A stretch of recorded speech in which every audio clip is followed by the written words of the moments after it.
itu pandangan itulah yang menghancurkan pendetanya sendiri. Ibu Flo, lama sekali kita nggak ketemu ya. Kita sudah tersambung bersama Ibu Florida Wirastanto ya, Ibu Pendeta Betul. Florida Wirastanto dari Kita GKI memang Ngagel. nggak tahu kapan akan ketemu. Iya, hanya kabel di belakang itu yang membuat kita ketemu. Oh, Sama ya, jaringan, kelihatan ya? betul. Aduh, sorry ya. Ya, itu Ya, sudahlah. kabel di belakang ibu itu. Nah, Iya, Ya, bukan yang lain. ya. Bagaimana kabarnya Bu Flo? Kelihatan ya. Iya kelihatan tuh kabel. Baik, gitu lah. Puji Tuhan. Lihat aja gitu ya. Iya, Bu Flo. Sebagai pendeta gitu ya, saya kan ya dikit-dikit ya bawa pendeta lah. Ya pernah juga lah ngalamin masalah gitu, sampai depresi juga pernah gitu. Tapi kalau Ibu Flo sendiri gimana? Jujur nih. Pernah nggak satu waktu Pastilah. mengalami Jujur. itu Bu Flo? Pasti. Terus- Yang namanya manusia, selama pendetanya itu masih manusia, mesti ada fase-fase ngalamin hal-hal yang tak mudah dalam hidupnya. Ya. Terus curhatnya ke siapa? Kan biasanya kan secara manusiawi kan kita butuh curhat ya kalau udah kayak gitu ya. Soalnya kan stigmanya kalau orang itu kan Bu Flo, Apa bahwa stigmanya? pendeta itu pasti kuat ya kan, Oh pasti iya, panutan. Teladan nggak boleh kelihatan betul. lemah. Superman ya kan? Superman. Superwoman ini kalau Ibu Flo. Iya, itu pandangan itulah yang menghancurkan pendetanya sendiri. Tahu-tahu besoknya pendetanya gantung diri gitu. Aduh jangan sampai. Itu karena jemaatnya kayak begini nih cara pandangnya gitu. Tapi kan biasanya kayak gitu, Bu Flo. Iya. Sebenarnya begini, pendeta itu punya mentornya. Jadi Nah, dia ada orang yang dia percaya, lalu kemudian untuk sesuatu yang paling berat ada mentornya, biasanya pendeta senior, biasanya orang yang memang dia percayakan gitu. Jadi jangan berpikir pendeta itu nggak ada siapa-siapa terus dia menghadapi sendiri. Ketika ada masa yang berat, dia akan bagikan. Ya pendeta yang menurut saya kalau kita mau sehat secara tubuh, jiwa, dan roh begitu harus punya mentor. Saya punya mentor dan saya selalu akan membagikan apa yang saya rasa tidak bisa dihandle lagi dengan pikiran saya sendiri, dengan perasaan saya sendiri begitu, maka harus dibagikan. Nah, saya punya mentor, orangnya sudah senior begitu. Bahkan ada juga yang ada suster yang senior. Jadi ada orang-orang yang kita percaya secara rohani dia mampu menyimpan dengan baik apa yang saya bagikan, dan itu sampai sekarang saya lakukan. Jadi pendeta itu harus punya mentor juga, bukan dia jadi mentor melulu gitu. Iya, luar biasa. itu juga yang kita alami sebagai jemaat ya harusnya ya, bahwa kita pun juga ya harus siap dimentori, nggak bisa jalan sendiri. Itu gunanya kita berkomunitas gitu ya. Betul. Ya. Betul banget. Bahkan saya penyiar juga punya mentor. Ini mentor saya. Mentol, ini mentol. Jadi mentol tuh ngasih kesegaran, meskipun kadang pedas gitu ya. Mentol saya. Tapi kita back to topic deh Bu Flo. Masalah itu kan pasti akrab dengan kita sebagai manusia ya. Tapi ada satu waktu ada orang yang bilang gini, saya kayaknya udah nggak kuat deh, masalahnya terlalu besar deh, terlalu daripada kekuatan saya. Tapi kan Alkitab bilang bahwa tidak akan melebihi kekuatan kita. Gimana pendapat Bu Flo tentang ini, Bu? Iya, bagaimana kita menghidupi firman itu ya dengan mendarat gitu ya Bu Flo ya, bahwa seringkali ya jujur saya pun juga ngalami waktu kena masalah, yang terakhir waktu kena COVID tuh kami sekeluarga, aduh gak kuat gitu. Padahal pencobaan, terus ingat firman sendiri, ingat sendiri gitu. Ya. Pencobaan yang kamu alami adalah pencobaan biasa yang tidak akan melebihi kekuatanmu, di mana kamu saat dicobai Tuhan akan memberikan jalan keluar. Loh, tapi kok gak cocok? Gimana pendapat Bu Flo? Iya, jadi kalau kita merasa bahwa itu sudah melebihi kekuatan, itu adalah respon yang wajar. Itu manusiawi banget, karena begini, orang bisa merasa tidak mampu atau merasa ini sudah melebihi kekuatan karena tiba-tiba kena masalah, ini masalah yang baru, yang tidak pernah dihadapi sebelumnya, atau bisa jadi ini masalah yang sudah lama dan belum selesai mendatangkan kepenatannya sendiri, atau yang ketiga ini masalah yang beruntun, belum selesai satu, muncul yang satu, belum satu, muncul yang satu. Nah, dari 3 kategori itu kalau kita alami, kita bisa merasa bahwa ini terlalu berat, ini nggak mampu, ini sudah melebihi kekuatan untuk saya tanggung begitu. Itu adalah hal yang wajar. Nah, kita tahu bahwa firman Tuhan berkata, apa yang kamu alami tidak melebihi kekuatan. Artinya apa? Sebagai manusia, kita sadar benar bahwa kita ini tidak mampu melihat secara utuh. Kan yang tidak melebihi kekuatan itu kan firman Tuhan, dan artinya Tuhan yang bisa melihat secara utuh, Tuhan yang tahu sampai di titik mana kita akan menyelesaikan persoalan itu, kita akan selesai dengan masalah itu, Tuhan mengerti batas-batasnya, jadi kita itu hanya sebagian kecil, dan kemudian kita hadapi masalah itu, kita nggak bisa lihat secara utuh. Yang bisa melihat secara utuh siapa? Ya Tuhan. Karena itu Tuhan berkata tidak melebihi kekuatanmu begitu. Jadi kita harus sadar benar. Ya, jadi dalam hal ini kalau saya simpulkan berarti kita sok tahu ya ngomong nggak kuat itu ya. Bukan sok tahu, itu sesuatu respon yang wajar, kita nggak kuat, dan karena kan secara psikis dan karena kita terbatas pemahaman kita, karena terbatas. Kita merasa bahwa kita nggak kuat, tapi it's okay. Kita dalam kita yang terbatas ini, kita masih lihat bahwa kita harus lihat ada Tuhan yang tak terbatas, yang lihat semuanya. Dia mengendalikan segala sesuatu. Dia tahu persis kapan akan berakhir persoalan yang kita hadapi. Di sini perlu percaya. Percaya pada kekuatan Tuhan. Saya bayangin gini, Ibu Flo. Saya bayangin gini kalau misalnya jembatan nih. Saya insinyur pembangunnya, itu tahu ini kapasitasnya itu bisa 1.000 ton. Yes. Jadi batas kekuatannya 1.000 ton. Terus ada seseorang lewat 1.000 ton, harusnya bisa dong. Ya itu pokoknya dia itu kurang dari sama dengan 10.000 ton. Dia 10.000 ton lewat, harusnya bisa kan, meskipun kadang-kadang agak njut gitu. Ini jembatannya agak kayak mau ambil. Aduh, tolong. Aduh, nggak kuat ini kayaknya. Di tengah-tengah kayak gini kan titik tumpunya itu yang paling bahaya kan tengah biasanya. Di tengah-tengah ya. Apa namanya? At the mid of suffering nih. Waduh, ini tengah. Aduh, mati aku gitu misalnya. Padahal saya sebagai tukang bangunan yang bikin ini, bisa itu kamu 10.000 bisa sampai sini bisa. Kan saya udah ngitung gitu. Dan tahukah kamu di sini itu, waduh, di sini tuh banyak pemandangan indah, tahu nggak sih? Gitu. Ilustrasi saya kayak begitu masuk nggak ya? Berarti kita kan sok tahu gitu loh maksud saya. Sebentar, kan ilustrasi itu mau mengatakan bahwa kalau tukang bangunannya mengerti kapasitas, sementara yang melewatinya kan tidak mengerti kapasitasnya. Betul. Sehingga tiba-tiba dia muncul ketakutan di tengah perjalanan yang akan melintasi jembatan itu, ya kan? Betul. Ketakutan itu kan menjadi wajar karena dia tidak tahu secara struktur bangunan. Minimal ketika kita nggak tahu, ya jangan sok tahu gitu kan maksud saya. Enggak juga, jadi gini, orang ada dalam titik terberat, bukan sok tahu, kita harus bisa bela rasa dengan situasi orang yang tidak memahami jalan yang di depan itu kayak apa, yang tidak memahami struktur secara utuh bagaimana gitu. Dalam konteks itulah kita paham ketika dia begitu khawatir dengan pergumulan. Kalau yang saya tangkap dari Koji, kalau misalnya sok tahu itu kayak gini nih, seorang punya masalah, terus dia bilang gini Oke, Tuhan ini pasti besok akan menyelamatkan saya. Itu kayaknya sok tahu. Bener ya Bu Flo ya? Iya, itu sok tahu itu. Berarti tahu waktunya Tuhan dong itu berarti. Kalau misalnya di tengah-tengah terus kita kayak kurang percaya, ya itu namanya kurang percaya sepertinya. Menurut saya sih gitu. Keraguan, kekhawatiran. Enggak, kenapa saya nanya begitu? Karena waktu itu saya dibilang sok tahu. Jadi ini berawal dari kepahitan ya. Iya gitu loh, saya mau cross check kan gitu. Sip, Ibu mendukung saya. Coba yang ngomong enggak. Cari dukungan saya gitu kan. Iya. Masa saya dihakimi gitu? Kamu sok tahu bilang nggak kuat gitu. Saya kembalikan deh sekarang ya kan. Kurang bela rasa aja. Kurang bela rasa. Iya, belum tahu dia kena kayak gitu. Dan beliau itu belum pernah olah rasa, ya kan, jadi sok tahu.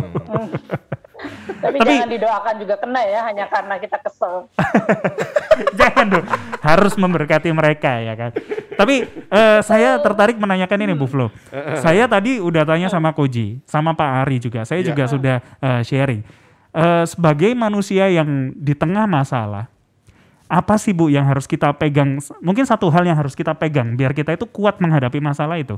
Mungkin dari Bu Flo ada masukan? Pegang firman Tuhan itu sih. Nah, itu jawaban udah itu. Itu pokoknya semua harus pegang firman Tuhan. Tapi kan firman Tuhan itu tidak ada bentuknya. Enggak mungkin bisa lebih didaratkan lewat aplikasi sehari-hari. Iya, gitu. mungkin Bu Flo, silakan.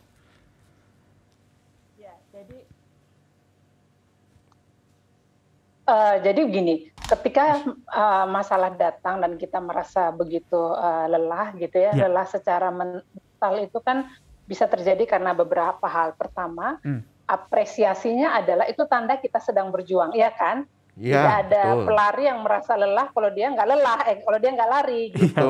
Artinya Anda sedang berjuang, itu kabar baiknya begitu. Tetapi kita juga harus sadar kenapa sih kita lelah. Jangan-jangan kita terlalu ingin mengendalikan keadaan. Semua seperti yang kita mau itu bahaya. Betul. Kita terlalu ingin mengendalikan keadaan, pokoknya semua harus cepat baik seperti yang kita mau, itu faktor yang bisa menyebabkan kita lelah. That's the point. Itu dampaknya lagi. Silakan Bu. Dampaknya lagi ketika kita kurang menerima kekurangan diri kita. Jadi gini, ibarat mobil ini kita gaspol terus, padahal satu bannya udah gembos. Kita nggak berhenti sejenak. Kenceng terus pokoknya sampai di tujuan. Nah itu bahaya. Akhirnya kita itu jadi rasa sendiri gitu. Kenapa orang bisa lelah itu seringkali munculnya karena itu. Dia sedang berjuang ya, tetapi kelelahan semakin bertambah karena ingin mengendalikan keadaan cepat-cepat, harus berubah seperti yang kita mau dan kita rancang. Kita tidak melihat kekurangan diri kita sendiri, kita tidak sadar bahwa sudah ada yang gembos nih di dalam hidup kita begitu, dan kita perlu istirahat sejenak supaya nggak merasa sendiri. Karena orang kalau lelah itu godaan terbesar atau bahaya terbesar adalah merasa sendiri. Kalau udah merasa sendiri itu udah berbahaya, itu harus waspada. Gitu. Kok ibu ini kayak cenayang ya, tahu loh kisah saya. Serius, itu juga ini berarti Tuhan mau menyapa. Iya, jadi begitu. Ketika ibu tadi mengatakan kan, ketika kita rasanya nggak mampu, kemudian kita ini kelelahan karena kita ingin mengatur kehendak Tuhan, mengatur kita mau semua semuanya dengan kondisi kita. Waktu itu kan soalnya gini, 2 minggu selesai kok COVID-nya, saya 2 minggu nggak selesai. Ini gimana sih Tuhan? Ayo 2 minggu. Oke, 2 minggu. Molor 1 bulan. 1 bulan masih positif. Nah, jengkel kan saya kan gitu loh. 1 bulan masih positif. Satu-satunya kata positif yang saya nggak suka ya waktu itu. Ketika dinyatakan positif terus. Bosen saya. Nah, akhirnya saya jadi kan capek. Lama-lama gembos. Gembos betul tadi itu. Iman saya gembos. Lah masa terus-terusan kayak gitu. 2 minggu positif. 1 bulan positif. Aduh, lelah saya gembos. Dan saya merasa sendiri, betul. Merasa lonely nggak? Iya betul, dan saya merasa sendiri, ditinggalkan. Apalagi terus dihakimi yang tadi itu saya bilang. Yang lebih parah kalau misalnya merasa lonely itu bilang gini, wah sepertinya Tuhan tidak sayang sama saya deh. Ya, saya belum sampai ke sana sih waktu itu jujur saja. Oh jangan sampai gue. Ya makanya saya bilang, ini Ibu Flo ini kayak cenayang ya, kok tahu semua perasaan saya waktu itu.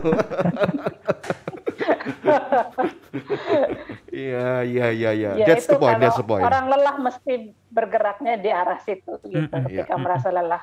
Betul. Yang penting adalah kita sadar kita sedang berjuang. Kalau kita udah merasa menyerah, nah itu yang berat gitu. Tapi kalau ini kita sedang berjuang, nah yang harus dihati-hati seperti yang saya bilang tadi. Mari kita nyanyi, Jo. Mari kita nyanyi, Bu. Bukan yang apa itu loh, yang setia tetap setia itu loh.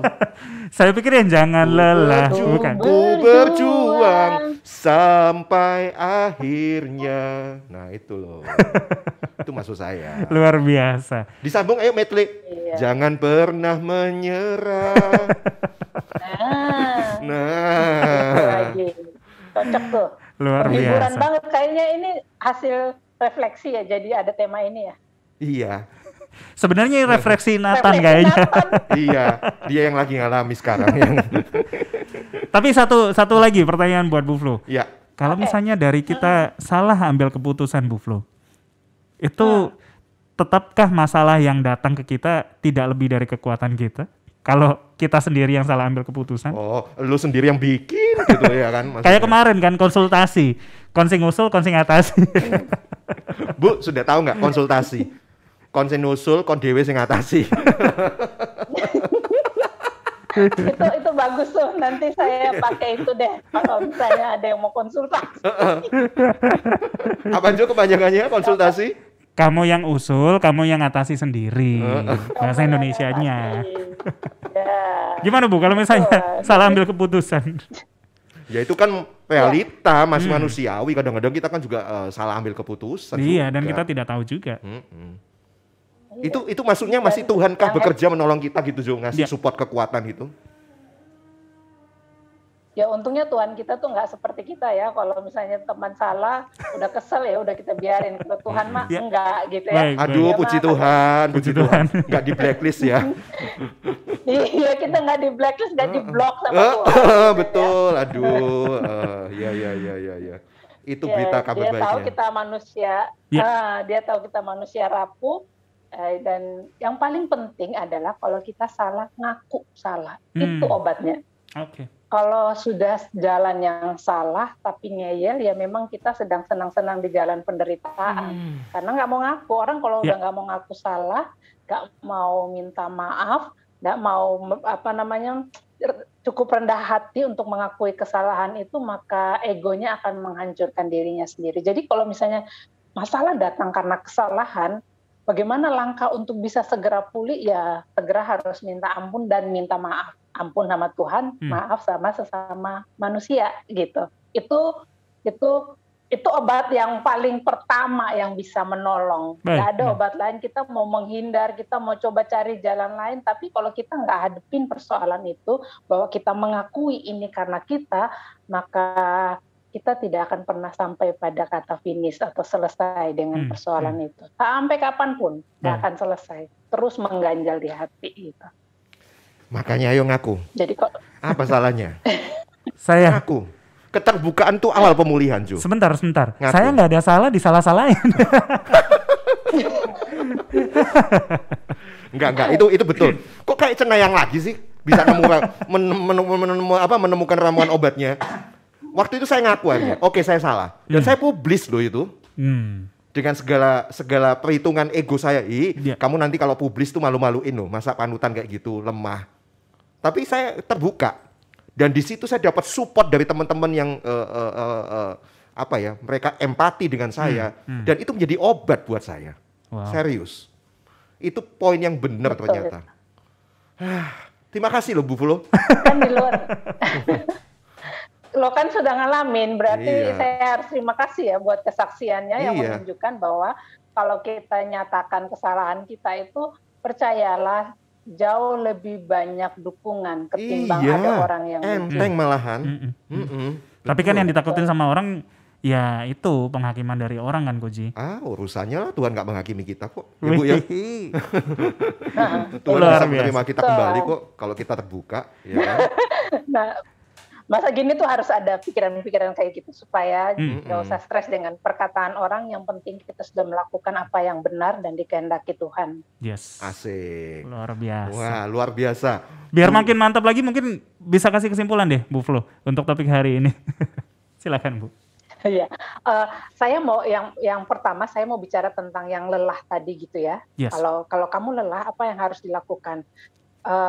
Anda harus bisa mengapresiasi hal-hal kecil yang jadi kan orang lelah itu karena sedang berjuang. Yes. Pasti dalam perjuangan itu ada hal-hal meskipun kecil yang membawa hasil yang baik untuk diri kita dan untuk orang di sekitar kita. Jadi harus mengapresiasi hal-hal baik. Jangan cuma berpikir tentang endingnya yang belum selesai, tapi di proses itu hal baik apa, hasil baik apa yang sudah kita peroleh. Tetapi kalau terlalu berat, terlalu ada dalam titik terendah, Anda waktunya untuk berbagi. Jangan pernah merasa sendiri. Cari orang yang bisa dipercaya, siapapun hamba Tuhan di tempatmu, psikolog atau siapapun, sahabat yang paling bisa dipercaya, itu harus dibagi. Kita tidak boleh menyimpan semua sendiri karena nanti akan jebol. Begitu jebol, keputusan salah yang kita ambil, yang di luar kehendak Tuhan. Tapi saya juga di bagian akhir ini mau mengatakan bahwa kalau Anda sekarang ada dalam masa sulit dan merasa belum selesai dan ini terlalu berat, percayalah bahwa yang kita lihat ini hanya kecil. Tuhan itu yang melihat secara luas. Saya ingat di Mazmur 116 ayat 6 sampai 7 itu dalam tekanannya pemazmur mengatakan begini. Tuhan memelihara orang-orang yang sederhana. Aku sudah lemah, tetapi diselamatkannya aku. Kembalilah tenang, hai jiwaku, sebab Tuhan telah berbuat baik kepadamu. Ini kan cara pemazmur untuk menolong dirinya. Dia tahu benar bahwa dia sudah di titik terendah, lalu dia percaya pada kuasa Tuhan, dan rasa percaya itu membuat dia berkata pada dirinya sendiri, kembalilah tenang hai jiwaku, sebab Tuhan telah berbuat baik kepadamu. Ini terapi yang paling baik. Kita harus terus bicara pada diri kita, bahwa kita harus tenang. Kembalilah tenang hai jiwaku, sebab Tuhan telah berbuat baik kepadamu. Tuhan itu tidak pernah merancang yang buruk. Dia selalu berbuat baik untuk kita. Ada satu pepatah yang mengatakan begini, Tuhan mungkin tidak langsung hadir ketika engkau memanggilnya, tapi percayalah Tuhan hadir tepat pada waktunya. Tisu mana ya? Serius. Tisu Pak Ari. Luar biasa. Bagaikan Tuhan berbicara loh, serius. Aduh. Ya, semoga semua. Semoga dari pembicaraan kita kali ini ya, Sobat Tridia kita bisa dikuatkan, apalagi di masa-masa pandemi seperti ini ya. Wah, kita butuh kekuatan ekstra betul. Oke. Terima kasih Bu Flo untuk obrolan yang luar biasa. Setelah ini kayaknya Koji lanjut DM deh. Cenai yang koleksi cenahnya saya yang terbaru. Bukan, konsultan. Tapi Sobat Tridia kalau misalnya Anda konsultasi betul. Anda mau private message juga sama Bu Flo, tanya, Bu gimana sih, tolong bantu doa sih. IG-nya mana sih? Anda bisa pergi ke IG, terus Anda buka ya, Anda search Florida pakai F _ Wirastanto. Ya, sekali lagi Florida pakai F Koji _ Wirastanto. Iya, pasti nama suaminya itu. Iya. Oke, God bless you, Bu. Thank you, Bu Flo. Sehat selalu, Tuhan berkati. Terima kasih ya, sehat-sehat. Sampai jumpa. Tuhan berkati. Terima kasih. You are listening to pujian terbaik yang memberkati 96.4 Bahtera Yuda FM. The sound of faith, hope, and love.